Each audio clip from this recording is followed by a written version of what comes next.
The Deep Six. 6 stories from your world in 30 minutes or less. Hosted by Patty Steele and Steve Cochran. The Deep Six is on. Well, we're back with the Deep Six in a very special holiday Christmas/New Year's edition. Merry Christmas to you, my lovely and talented friend Patty Steele, live in New York. Yes, and Happy New Year to you as well. Thank you very much. You forgot lovely and talented. I'll give you a break on this. Oh, one. I wasn't talking to you. I was talking to our myriad of producers listeners and out people. there who are enjoying. Our crew. But yes, it's by the time most people hear this, it'll probably be a little after Christmas. So hope it was a Merry Christmas. And for all of us, let's hope that this is an amazing new year filled with everything good, and take away all the bad, please. Please just give us a break. We're done with bad. Hey, speaking of people that need a break, let's jump into the Deep Six stories we know you're going to be talking about with item number 1. The Deep Six. Story number 1. Larry Dave, now you watching Curb Your Enthusiasm? I watch it off and on. I have been a little disappointed in Larry's abundance of ill-advised decisions based on his anger. Right.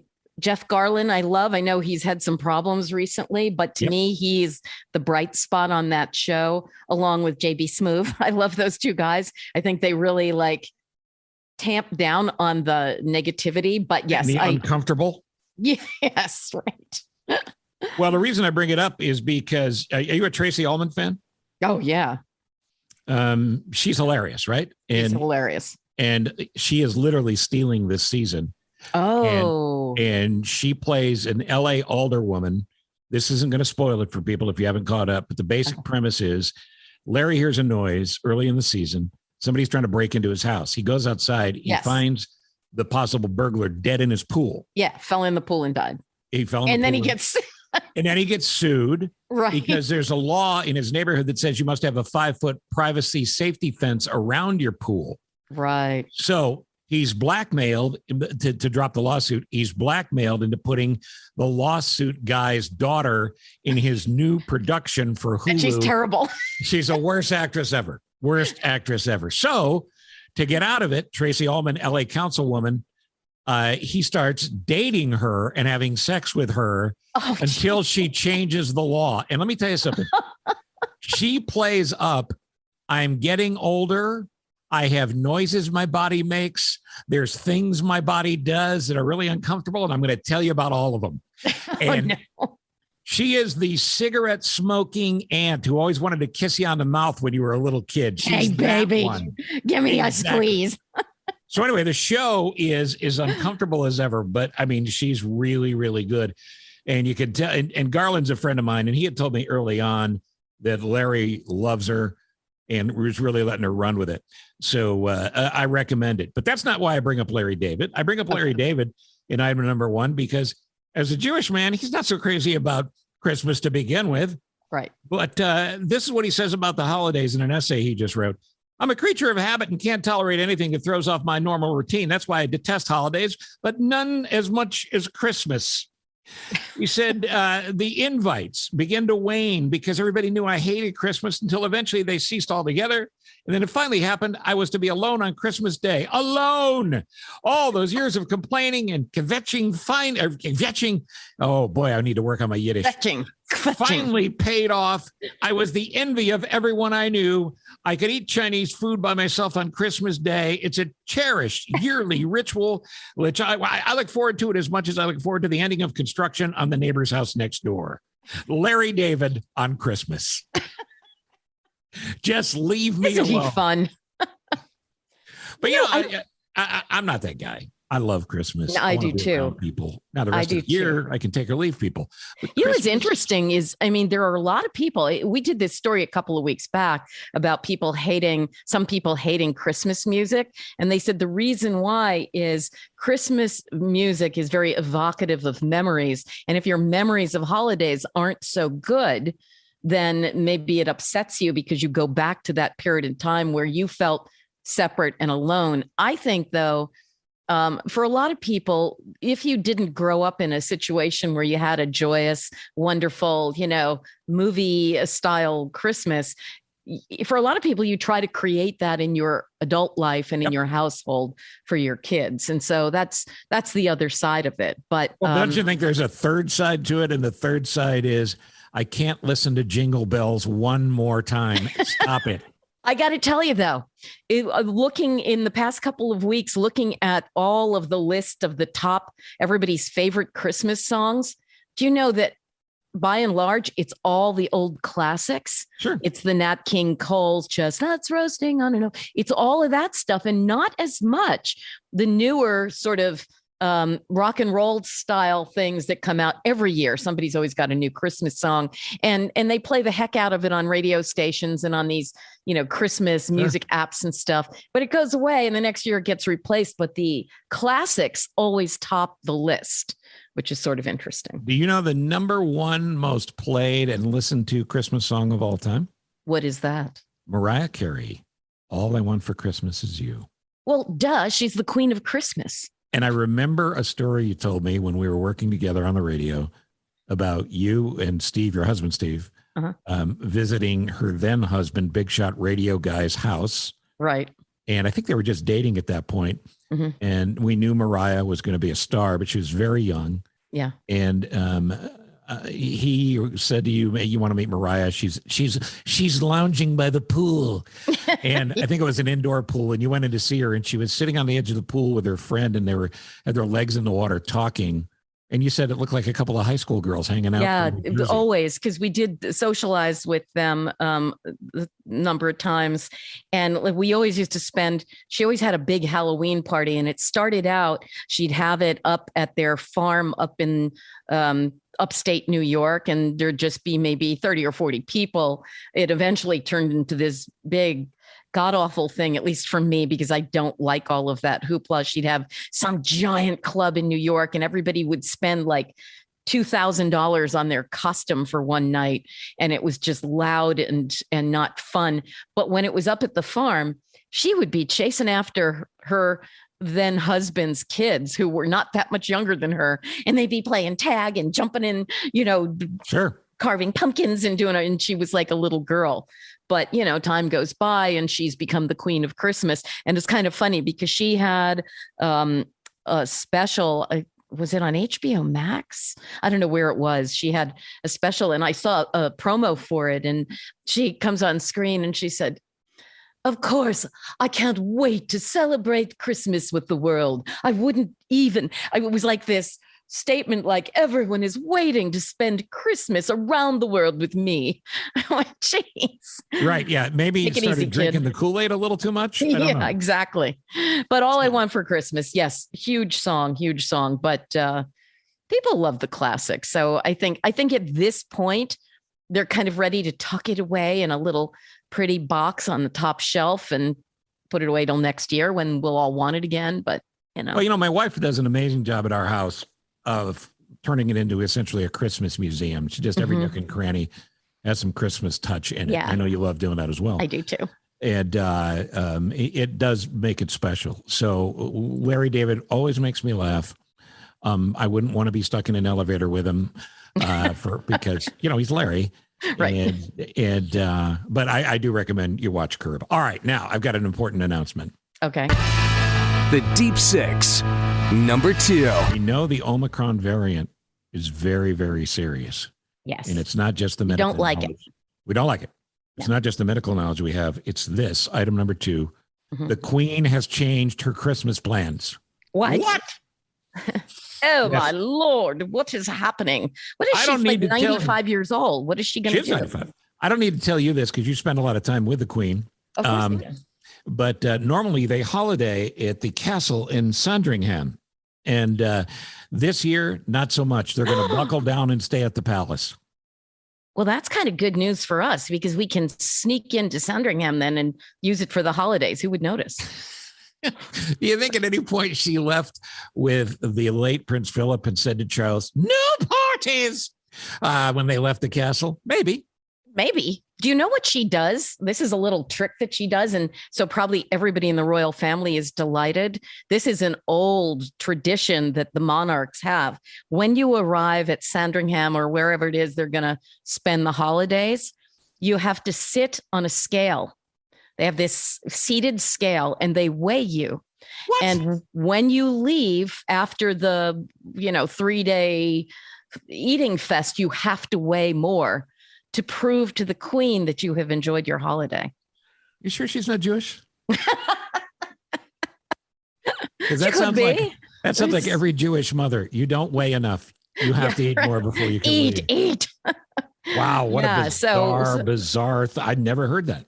So it's kind of weird that she has canceled. I wonder what they're doing now. Okay, so now it's the Christmas. It's Christmas and then post Christmas. Yeah. I wonder what. There are no festivities, nothing going on, no big duck hunts or whatever it is. Not ducks. Wait, what are they? I think it's fox hunts. And fox hunts. What are the birds? Yeah.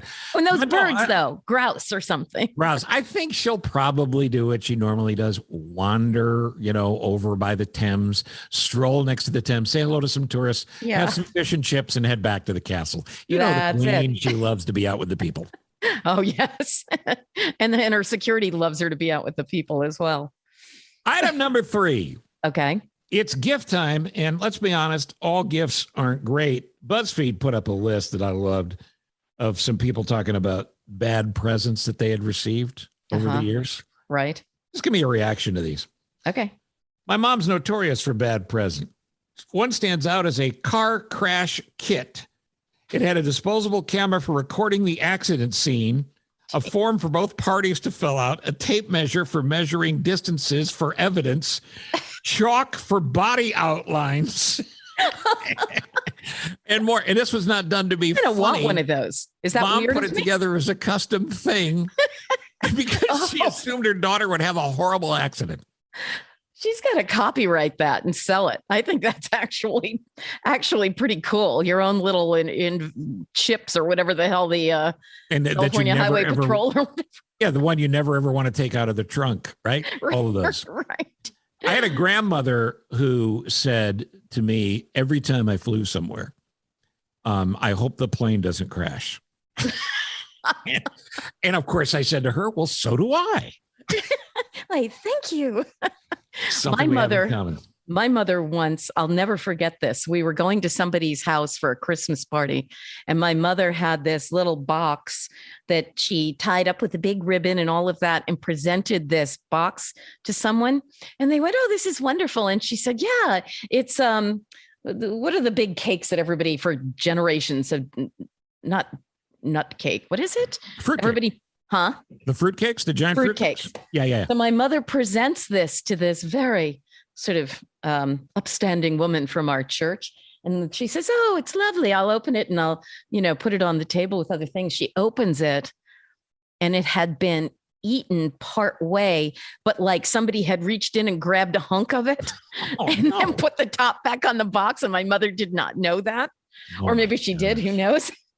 And the woman looked horrified. She said, "Well, this has been eaten."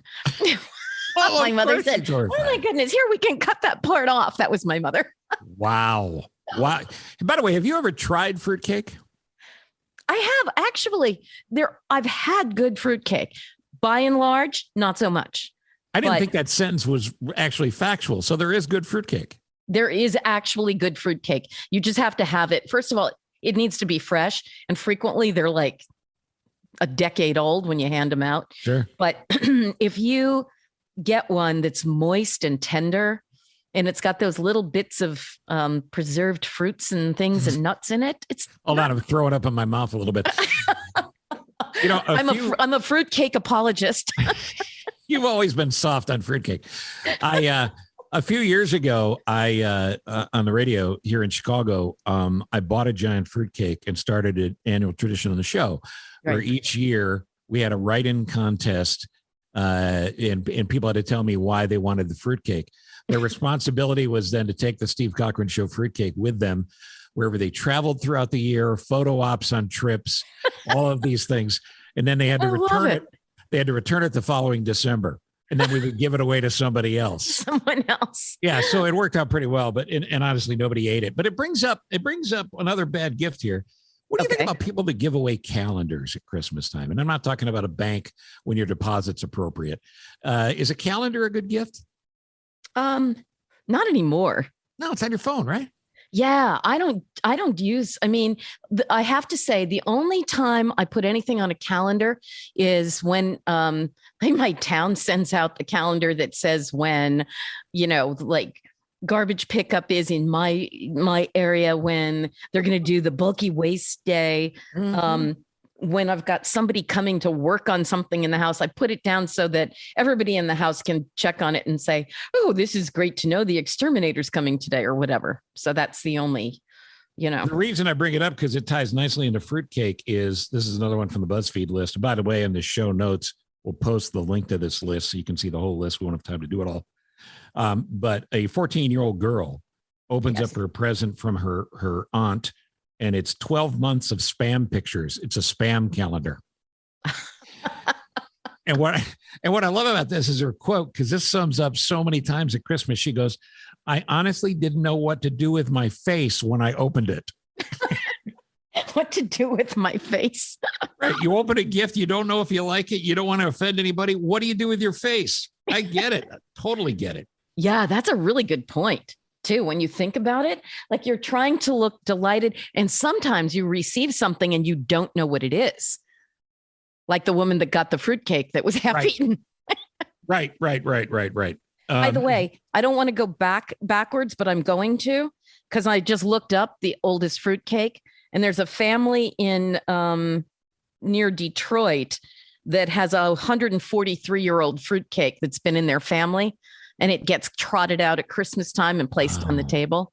And they said, but that's really nowhere near the record. There is a sort of fruit nut cake that was found in an Egyptian tomb that's 4,178 years old. So the family you mentioned first that's still around, I assume? Yes. Homeland Security needs to watch them. They're trouble. Let me give you one more and then we'll move on. Okay. A 15-year-old who really, really, really was a sentimental kid, said he got a ceramic jar for holding dog treats. Unfortunately, it was a week after Rascal was dead, was put to sleep. Oh, that's a bad gift. Rascal. We don't laugh at other people's pain. I'm not laughing. Did you make up the name Rascal, or was that? It's actually in there. Yeah. Is it? It's in there. It's part of the story.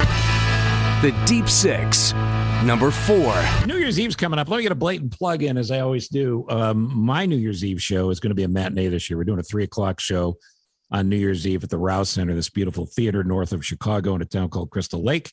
How cool is that? Get tickets at rousecenter.org. Lots of laughs and limited tiers, and we'll have a really good time. So get your tickets at Rouse Center. And so wait, what time are you on? From when to when? It's a 3:00 show. We'll do a couple of hours of hilarious comedy.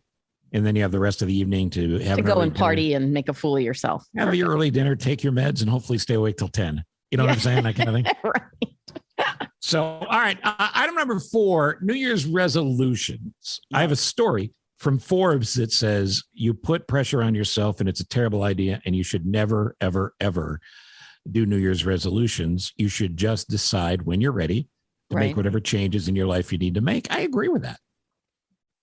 I don't know, though. Here's my part of that. I think that when you set some kind of it's like putting stuff on your calendar. Funny enough, I just did that today.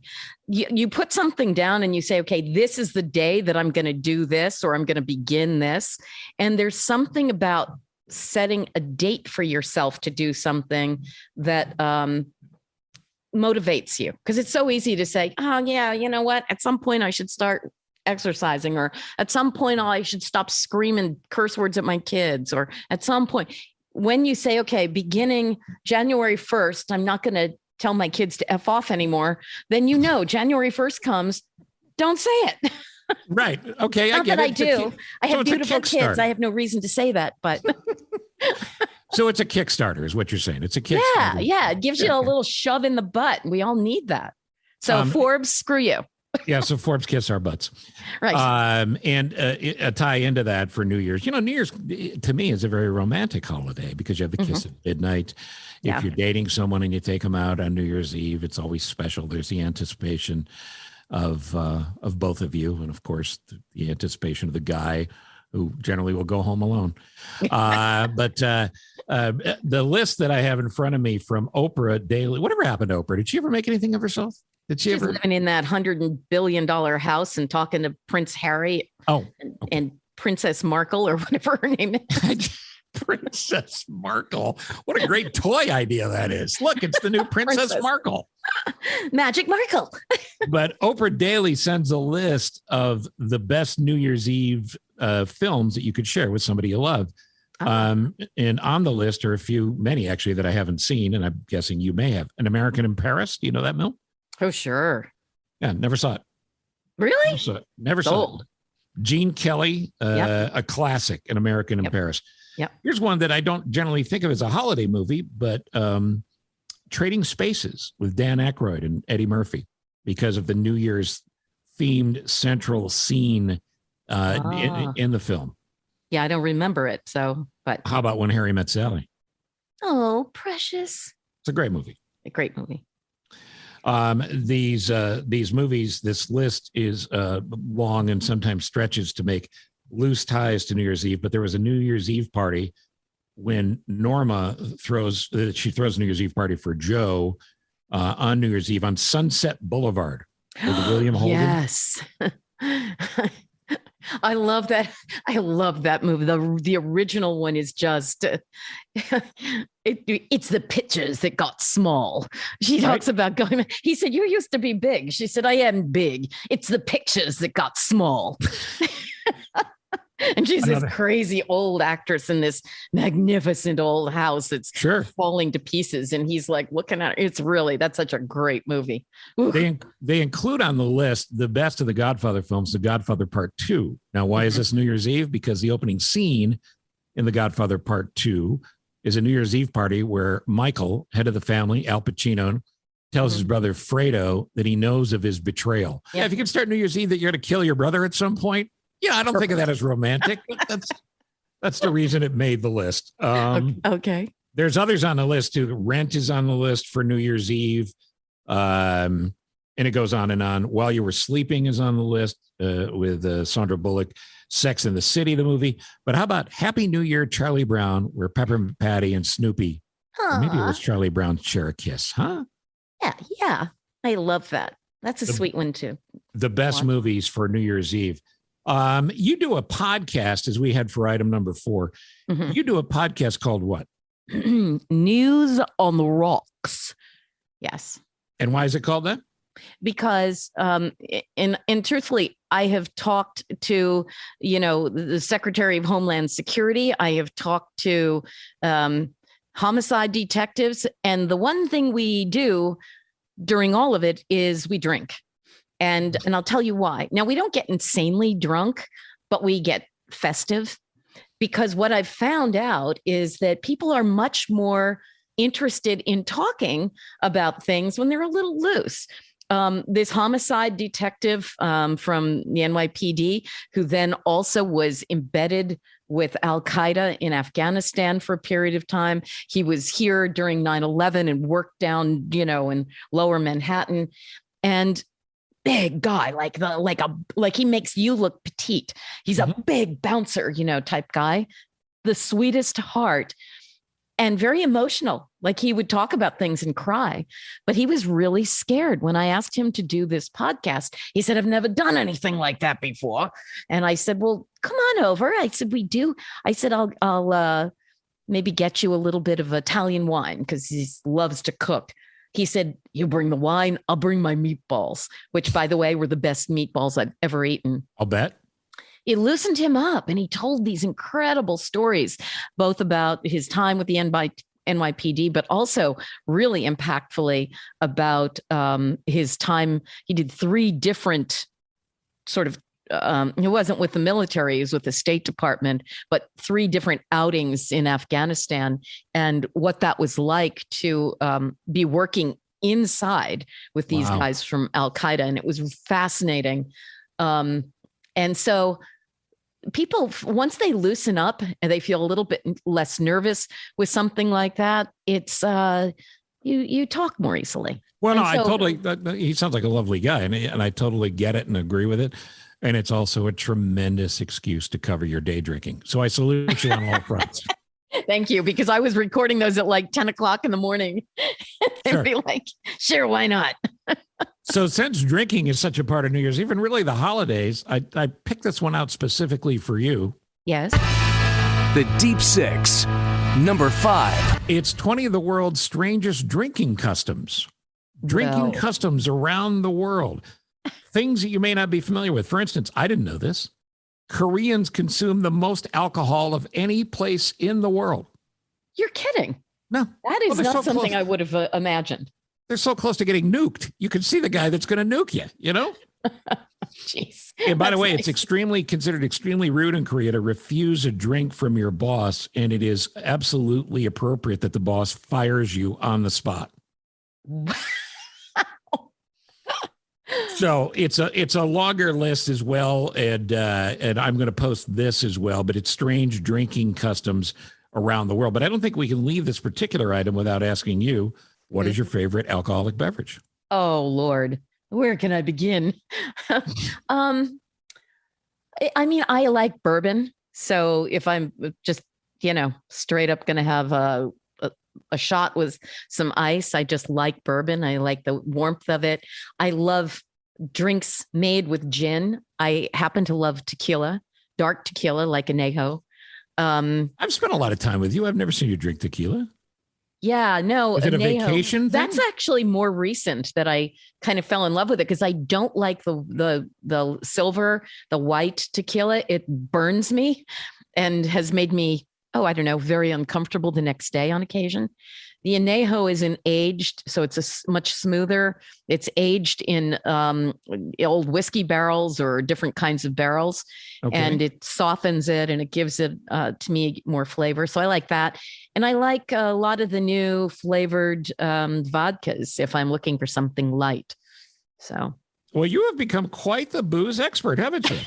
I've had to. I've been doing that other thing for like 5 years. Once a week, you're trying to bring something new to the table every time, But you haven't turned into like a wine snob where you go out to dinner and you go, "Oh, let me tell you about the oakiness of the red." You're not that person. No.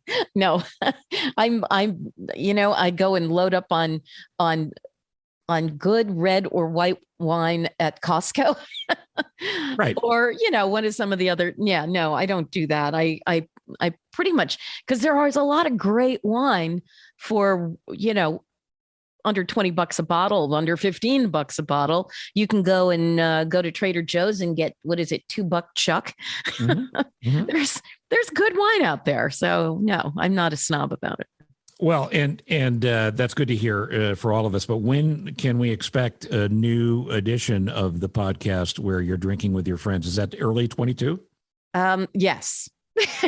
I have not put a new one up in a long time because I became obsessed with this guy named Steve Cochran. Right. And so I've been concentrating on, and I know that you've managed to do 2 other editions of your podcast every week, in addition to this with me. And I'm proud of you, but, thank you. But let's not kid ourselves. You're also doing a morning show on CBS FM 5 days a week. There is that Which you could listen to online. We'll see how long that lasts. we're both plenty busy. The Deep Six, number 6. I think it's appropriate that you and I both say something about the holiday season that maybe we haven't already said. Okay.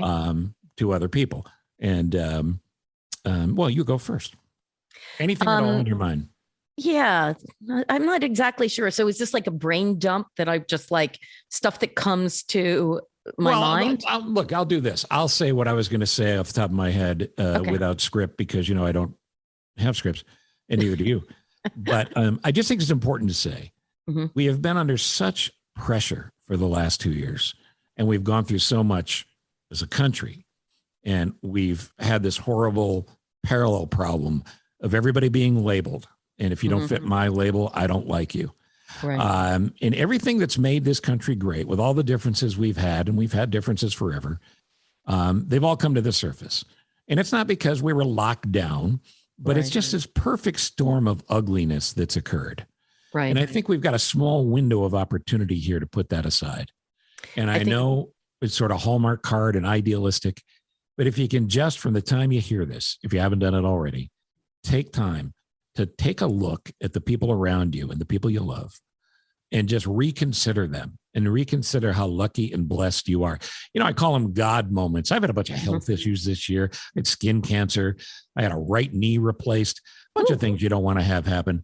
And the minute I start feeling sorry for myself, I get one of these God moments where somebody crosses my path or somebody comes into my life who is so much worse off in regards to what they're dealing with. Mm-hmm. So it's the count your blessings thing. It's all the cliches we've always had. And I think if we can just drop our anger and drop our walls for just a second and say, people are people and we ought to love each other more than we do, or at least we ought to try. I think that's kind of the spirit of the holiday season. I just wanted to say that. Yeah, no, I'm so with you on that. I think one of the most important things we can do, and this sort of goes with, okay, here's a resolution for the new year, is to love the differences. We all sort of naturally seem to be attracted to people who are similar to ourselves, who have the same values, the same things they're interested in. But the beauty in life is discovering the differences and appreciating them, not necessarily taking them in and saying, oh, that's what I'm going to do from now on, but loving all the different colors in nature, loving all of it and not assigning one as being better than another and the other as being useless. And I think that's what we have a little bit lost touch with. I got really mad the other day because I got an email from a PR firm pushing this woman who wants to go on and talk about what she calls toxic positivity. She said, it's really, I hate it that everybody says, make the best of things. And you can be going through such difficulty in life, but you can find a way to feel gratitude or to feel forgiveness and all that. And she hated that? She hates that. She's like, you know what? You have a right to feel like crap.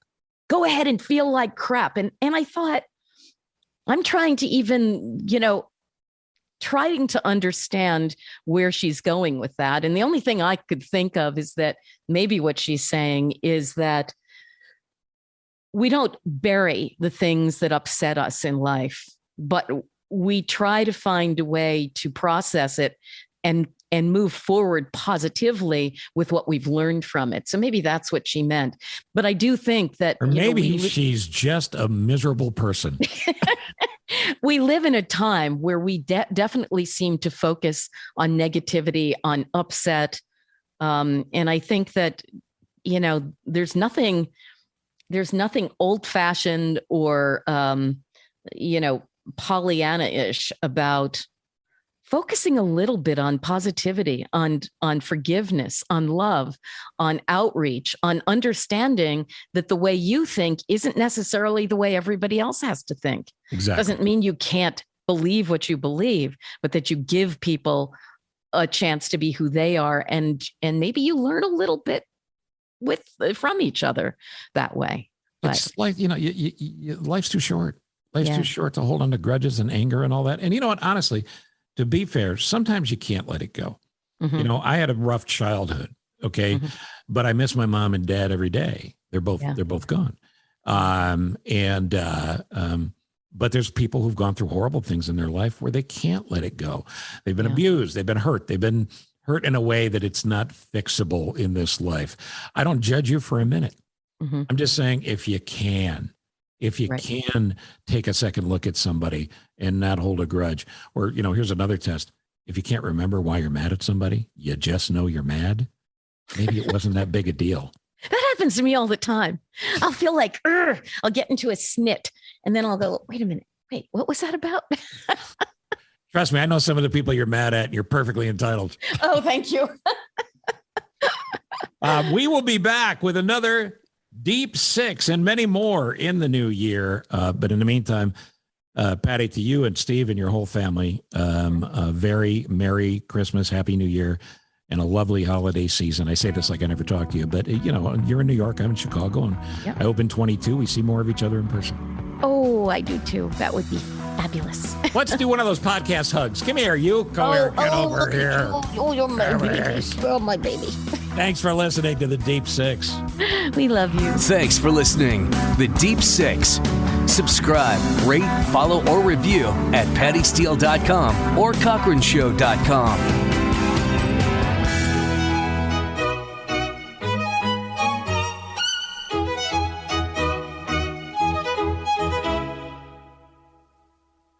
Years plus on the airwaves, you have turned your dial to me. Now you're tuned into my podcast. It's live from my office, Steve. From Ithaca, New York to Carolina South, W. Cochran Steve. From Minneapolis and then Chicago twice, top-rated shows achieved. Sit back, relax, and now listen to my show. When or wherever you are, 'cause you're on the go. A-list celebs with some laughs and great info. Live from my office, the Steve Cochran Podcast Show. Yeah, yeah, yeah. No better place to be. Yeah, yeah, yeah, yeah. Subscribe and like for free. Yeah, yeah, yeah. Live from my office, Steve. So glad you're with me. It's live from my office, Steve. Thank you for listening to Live from My Office, a service of Monkey Run Productions. All rights reserved. The podcast is hosted by Steve Cochran, and it's mixed, edited, and produced by me, Ross Cochran. Support the show by subscribing wherever you're listening and by telling your friends about it. Follow Steve on all social media channels, including Facebook, Instagram, Twitter, and LinkedIn. And make sure you check out this episode's show notes for relevant information discussed during the conversations. You can also email the show directly at thecochranshow@gmail.com with any questions or comments. And that's the best place to tell us about your favorite nonprofit so we can make sure we mention them on the next episode. Steve is available for corporate speaking gigs. He would love to MC your event. And occasionally, he's funny. Thank you for listening. Head to cochranshow.com for more.